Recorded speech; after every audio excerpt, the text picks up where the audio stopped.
80% of kids stop being trans when they turn teenagers.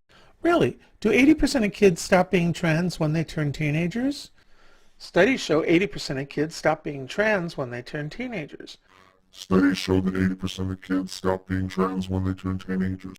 Really? 80% of kids stop being trans when they turn teenagers. Bull. Let's do a deep dive.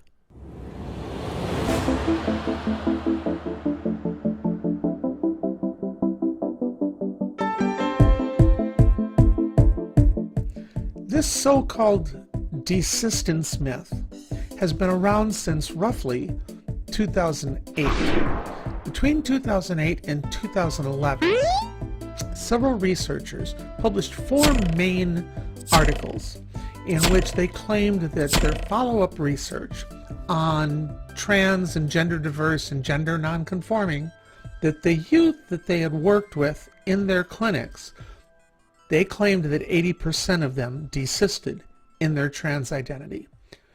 Well, guess what?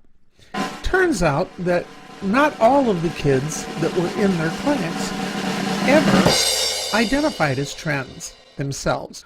This was a mixture of kids that were gender nonconforming, gender diverse in other ways, and yeah, there were a few kids that were trans. They lumped them all together in this grouping as these are trans kids. And then, among other things, here's what they did. When a number of the youth stopped coming to the clinic for services or treatment, for unknown reasons, these researchers, whose names you see to my left, assumed that that meant that they had desisted in being trans. Yeah, you heard me right.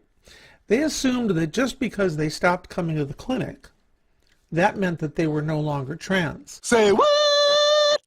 That added up to about 80% of the kids in the study, and they released the statistic that 80% of trans kids desist from being transgender by the time they reach their teen or adult years. And this is the 9-headed dragon of desistance myth that simply will not die.